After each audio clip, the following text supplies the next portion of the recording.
History rarely announces itself with thunder. It arrives quietly, through small decisions, overlooked warnings, and the slow normalization of the unthinkable. In the 1930s, millions of German citizens did not choose tyranny. They drifted into it. And today, in the United States, echoes of that drift can be heard again. Germany's Weimar Republic was fragile, shaken by hyperinflation, political violence, and economic collapse. People were exhausted. They wanted order, predictability, and someone who promised to restore national pride. That desire made them vulnerable. Authoritarianism rarely begins with terror. It begins with relief, with the promise that someone strong will fix everything. Many Germans welcomed that promise. They didn't see the cost yet. In the United States today, economic anxiety and political polarization create similar openings. When people feel uncertain, they look for simple answers.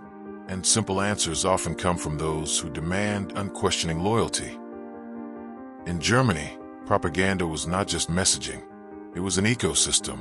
Radio, film, newspapers, posters, school books, public rituals. A total environment designed to shape perception. Most Germans did not feel coerced. They felt informed. They believed they were seeing the truth. That is the power of controlled information. Today's United States faces a different danger, not centralized propaganda, but fragmented realities. Millions of citizens live inside sealed information bubbles, each with its own facts, its own villains, its own heroes. When a nation cannot agree on what is real, it becomes easy to manipulate. In 1930s Germany, exclusion began quietly. A joke here, a rumor there, a law passed with little protest, a neighbor who suddenly seemed different. Each step small enough to ignore, each step making the next one easier. Most Germans were not violent. They were silent, and silence, repeated across a nation, becomes permission. In the United States, social hostility and dehumanizing language have become common. Not everywhere, not by everyone, but enough to shift the boundaries of what is acceptable, enough to make cruelty feel normal. The Holocaust did not begin with gas chambers. It began with paperwork, with forms, registries, permits, classifications. Ordinary clerks, teachers, police officers, and civil servants carried out extraordinary harm simply by doing their jobs. Most citizens never saw the worst. They didn't have to.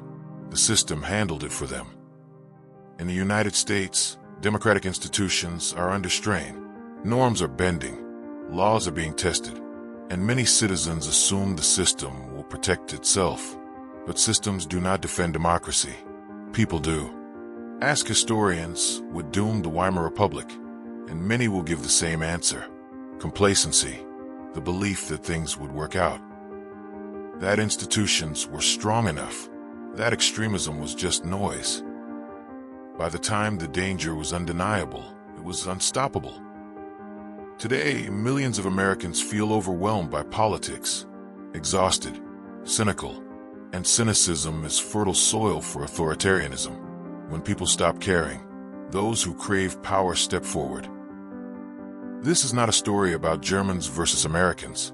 It is a story about human beings, about our tendency to adapt to whatever environment we live in, to normalize what we see every day, to avoid conflict, to protect our comfort.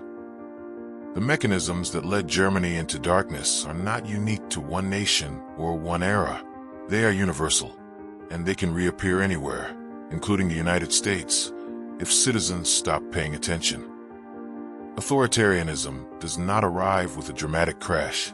It arrives with a whisper, with a shrug, with the quiet belief that this is just how things are now. The danger is not a single leader, a single party, or a single moment. The danger is the slow erosion of truth, accountability, and shared reality.